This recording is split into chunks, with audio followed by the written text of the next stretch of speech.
Assalamualaikum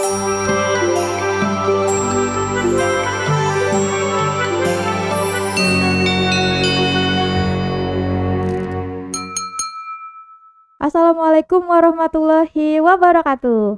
Halo kawan pajak, apa kabarnya nih hari ini? Jumpa lagi di Lapak Matoh KPP Pratama Bojonegoro. Belajar pajak di Bumi Matoh. Bersama saya Elfriana Yuniarni, di kesempatan kali ini kita akan bincang-bincang terkait perhitungan PPh WP Badan peredaran bruto tertentu yang dikenakan pajak penghasilan bersifat final yang habis jangka waktunya. Nah, di studio kita sudah hadir narasumber Kak Hazefin. Halo Kak, Halo, apa kabar nih hari ini? baik, alhamdulillah. Ya mungkin ada yang mau disampaikan nih ke penonton channel KPP Pratama Bojonegoro, Kak. Halo, kawan pajak. Perkenalkan, saya Hasefin Winda Apsari, biasa dipanggil Winda, asisten penyuluh pajak KPP Pratama Bojonegoro. Oke, Kak, hari ini kan kita temanya terkait yang perhitungan WP Badan peredaran tertentu yang bersifat final yang habis jangka waktunya nih. Nah, habis jangka waktunya nih kayaknya menarik nih, maksudnya gimana sih, Kak? Jadi, ternyata Kak, banyak wajib pajak badan yang dulunya menggunakan PPh final 0,5%, tapi tidak tahu ternyata ada batas waktunya. Jadi mereka sampai sekarang itu masih menggunakan 0,5%, padahal ada batas waktunya, Kak. Jadi kita di sini mau mengingatkan lagi begitu. Nah, emang batas waktunya tuh gimana, Kak? Jadi menurut peraturan pemerintah nomor 55 tahun 2022, Kak, untuk wajib pajak orang pribadi itu diatur bisa menggunakan tarif 0,5% final sebanyak 7 tahun. Selama 7 tahun orang pribadi ya, Kak ya. Oke. Iya. Untuk CV, firma dan koperasi itu 4 tahun, untuk PT itu 3 tahun, begitu Kak. CV, koperasi firma 4 tahun, terus PT itu 3 tahun ya, Kak. Iya. Nah, itu perhitungan tahunnya tuh berdasarkan apa, Kak? Jadi dihitung berdasarkan berlakunya peraturan pemerintah nomor 23 tahun 2018. Jadi untuk wajib pajak yang terdaftar sebelum peraturan pemerintah nomor 23 tahun 2018 itu dihitungnya sejak peraturan pemerintah nomor 23 tahun 2018 itu berlaku. Jadi mulai tahun 2018 untuk wajib pajak yang baru terdaftar maka dihitungnya sejak wajib pajak itu terdaftar gitu, Kak. Oke, jadi perhitungannya berdasarkan tahun wajib pajak terdaftar ya, Kak ya. Kalau sebelum 2018 ya mulai 2018, kalau misalnya terdaftarnya setelah tahun 2018 yaitu sejak terdaftarnya itu ya, Kak ya. Iya. Mungkin tadi kan Kakak bilang ada orang pribadi, terus wajib pajak badan. Mungkin kita sekarang kan tadi temanya wajib pajak badan ya, Kak. Kita kan mengerucut ke PPh badan. Nah, itu kategorinya apa aja, Kak, untuk PPh badan? Berdasarkan peraturan perpajakan, perhitungan PPh badan itu didasarkan peredaran brutonya, Kak. Jadi berdasarkan peredaran bruto untuk ya, menghitung Kak. PPh badan itu yang pertama bisa dikategorikan itu untuk wajib pajak badan dengan peredaran bruto di bawah 4,8 miliar. Yang kedua untuk wajib pajak badan dengan peredaran bruto 4,8 miliar sampai dengan 50 miliar. Untuk yang ketiga itu wajib pajak badan dengan peredaran bruto di atas 50 miliar. Oke, jadi ada 3 lapisan ya, Kak ya, untuk menghitung PPh badan. Yang pertama ada yang omsetnya kurang dari 4,8 miliar, ada yang omsetnya mulai dari 4,8 miliar hingga 50 miliar. Terus yang lapisan ketiga ada yang omsetnya lebih dari 50 miliar. Nah, kalau untuk misalnya kita udah tahu nih kita masuk di lapisan mana, itu untuk cara perhitungan PPh-nya tuh ada ketentuannya juga nggak sih, Kak? Jadi yang pertama untuk wajib pajak badan dengan peredaran bruto 4,8 miliar, tadi dia masih bisa menggunakan tarif 0,5% final itu dihitung langsung 0,5% dikalikan omset per bulannya. Tapi tadi Kak ada jangka waktunya itu. Untuk yang Oke. kedua, untuk wajib pajak badan dengan peredaran bruto 4,8 miliar sampai dengan 50 miliar itu dia langsung menggunakan tarif PPh badan 22%. Untuk peredaran bruto sampai dengan 4,8 miliarnya itu mendapatkan fasilitas pasal 31E sebesar 50% gitu. Untuk yang wajib pajak badan sampai dengan peredaran brutonya sampai dengan 50 miliar itu dia langsung dikalikan tarif PPh badan 22% dikalikan penghasilan kena pajaknya. Jadi dia sudah tidak mendapatkan fasilitas 31E 50% begitu. Oh, jadi langsung kalau misalnya ya mungkin aku ulang ya, kalau misalnya yang WP-nya omsetnya di bawah 4,8 miliar dan masih bisa menggunakan PPh final itu langsung dipotong 0,5% dari omset atau peredaran bruto. Terus tapi kalau misalnya WP-nya omsetnya 4,8 miliar sampai 50 miliar itu ada fasilitas ya kayak Iya. 50% loh ya. Iya. Terus untuk wajib pajak badan yang omsetnya lebih dari 50 miliar itu full 22% dari penghasilan kena pajaknya. Iya, Bener ya Kak ya? betul Kak. Nah kalau misalnya untuk perhitungannya sendiri mungkin Kakak ada nggak sih contohnya Kak?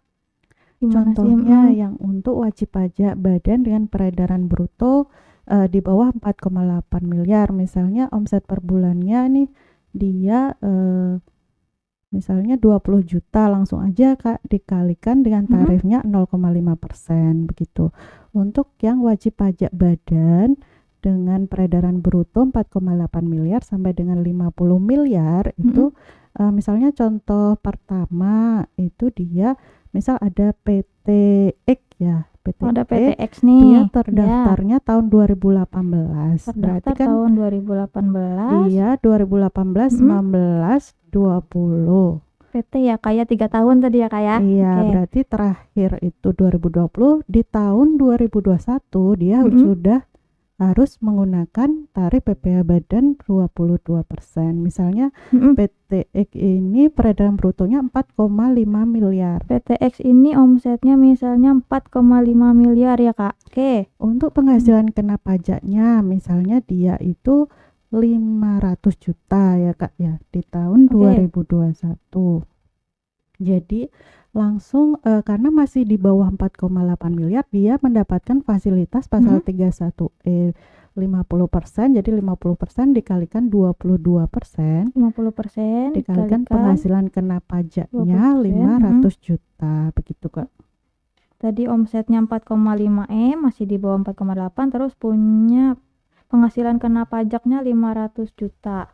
Terus dapat fasilitas berarti ya Kak ya, perhitungannya 50% dikalikan 20% dikalikan penghasilan kena pajaknya. Oke, jadi pajaknya terus 55 juta 1 tahun ya Kak ya. Iya. Lalu Terus, untuk Kak? contoh kedua ini untuk misalnya ada nih PTY, dia sudah tidak bisa menggunakan tarif PPh final 0,5%. Jadi dia pakai yang tarif PPh badan 22%. Misalnya dia ini punya omsetnya itu 30 M misalnya. Lalu PTX omsetnya 30 M.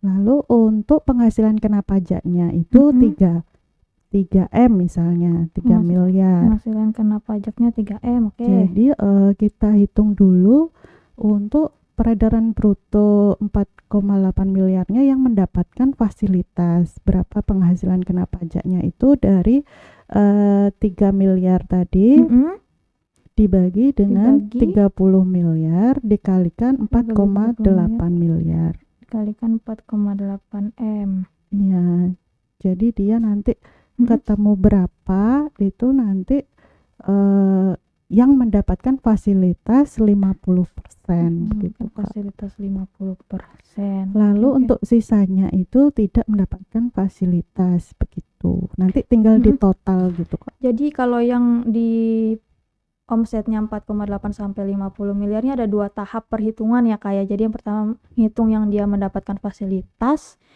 terus sama yang tidak mendapat fasilitas nanti tinggal dijumlah. Nah, itulah yang jadi pajak terutangnya badan Iya, gitu ya Kak ya. betul Kak.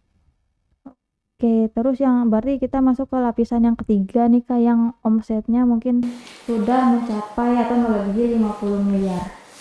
Untuk wajib pajak badan dengan peredaran bruto di atas 50 miliar, jadi dia langsung misalnya ada PT X lagi ya, misalnya dia ada penghasilan kena pajaknya udah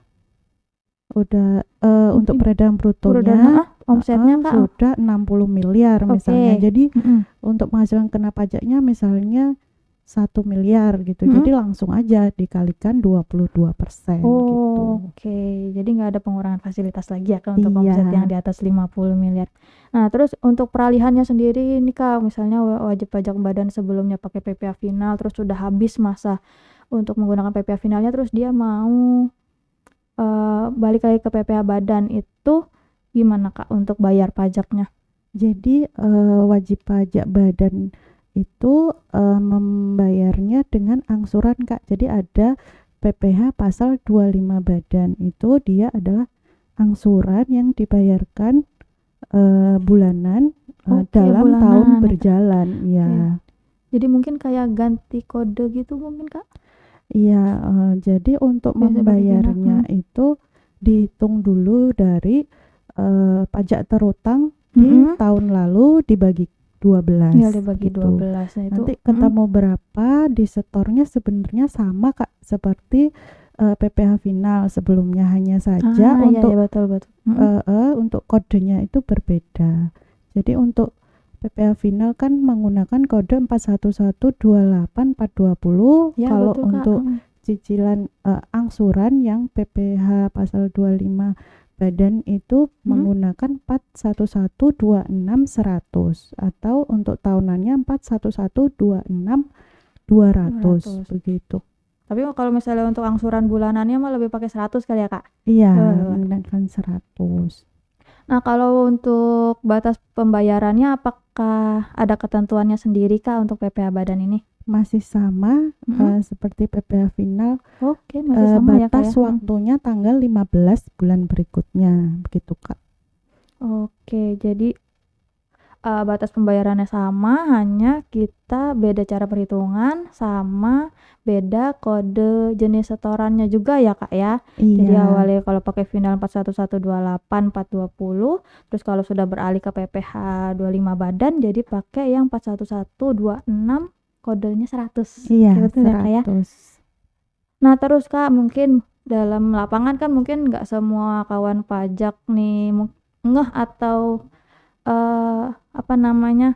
sadar gitu kalau misalnya jangka waktunya ini sudah habis, mungkin terlanjur nyaman, mungkin gampang gitu karena bayarnya cuma 0,5% kali omset. Nah, seterusnya tahun-tahun berikutnya lupa nih, tetap pakai final padahal jangka waktunya udah habis. Nah, itu untuk koreksinya atau pembetulannya itu ada solusi nggak sih Kak?